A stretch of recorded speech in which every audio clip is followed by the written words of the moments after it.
Okay, this is a video about the pre-build of the vintage model company Spitfire 40-inch wingspan. £130 you get the balsa kit, which was all the laser cut balsa, most of the components and everything you need to get going, but after that there's a lot more that you need. So just to go through it, and I'm a beginner so I'm new to all of this, but I'll try and guide you through best I can. This is what I bought as an extra, little extra, the pilot, which obviously needs painting up, the glues, a couple of propellers, spinner, the motor I got for £11 because it was reduced half price, but it's the more powerful, slightly bigger motor. But they tell you in the kit how to allow for the bigger motor when you're building it. The pilot was a £5, the glues were a £5 each, spinner was a £5, propellers I think were about a £5. You then need your servos, 4 servos. I got a set of 5 for £20 odd off Amazon, so I thought I'd get a spare one.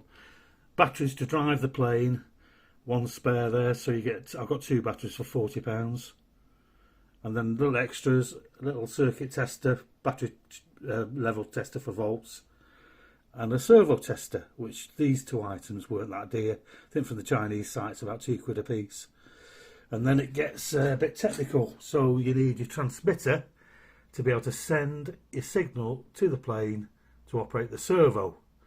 Then you need a battery for the transmitter, or you can put 8 AA's in it. I've got a battery for mine that I can just recharge and put back in to the actual transmitter.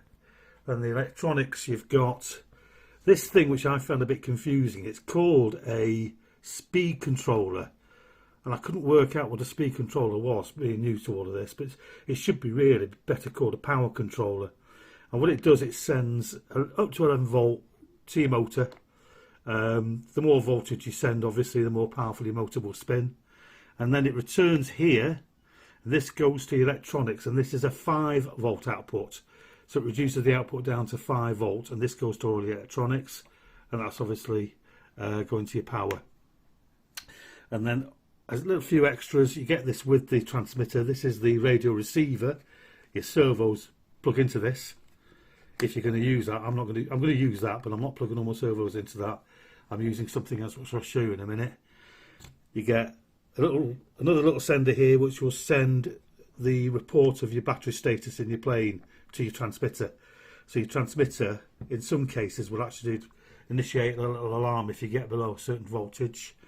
And then this little thing here is, hold on, I might have got these the wrong way around. Sorry, that's the, I'm confused. Well, that's the battery sender. This is a gyro.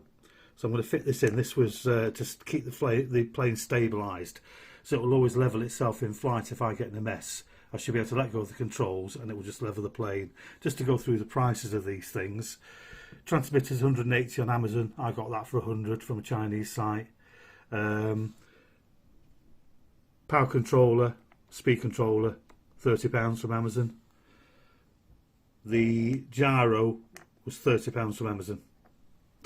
Then I've got linking wires, and what these are, they're like training cables. You get the USBs to work with the right software, and the software is the flight sim, which is, I believe it's called, I'm trying to remember what it's called, this, because you can get it free of charge because they don't make it anymore.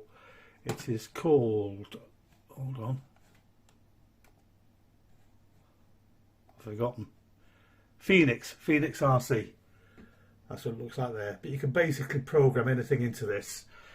Pretty much any plane you want to put into it. You can put electric, petrol, whatever you want. Even set the wingspan, and it's fairly potent as far as the flight control, as far as the flight sim's concerned. You can learn to fly with that. And what I can do with these cables is use that transmitter connected to my PC over here, and that will be able to operate the flight sim here. Then you need to charge your batteries. So you need to get a decent battery charger, one that's quite intelligent, will discharge the battery and then recharge it back up again.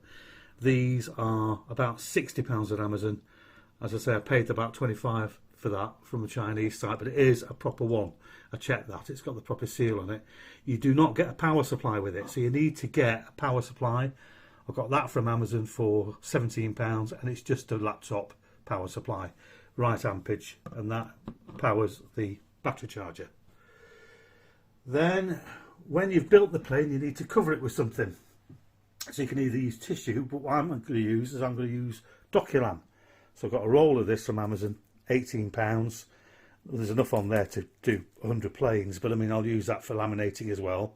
And then you use an iron to apply the Doculam, and that was £40 from Amazon. And it's got temperature controls on it. Then you also need, or would recommend, getting a lipo guard bag, which you put your batteries into for safety. Now what I'm doing as well to teach myself how to fly this thing when I built it, I've also got a small pre-built, completely radar controlled Spitfire, which you can get on Amazon for around about £130 at the dearest. Comes with its own remote control, and apparently anybody can fly this, because this also has a built-in gyro, so it will stabilise automatically as well. So I'm going to learn to fly with that, but also use the flight sim over here to learn how to fly the model plane once it's built. And then obviously you'll need your various tools and stuff. Few extras worth having is probably a label printer, so you can print your labels off and do your wires and stuff, so you know where you're up to. Soldering iron, just get a soldering iron. You might not really need this because a lot of the things come with a plug already on them. That's basically it.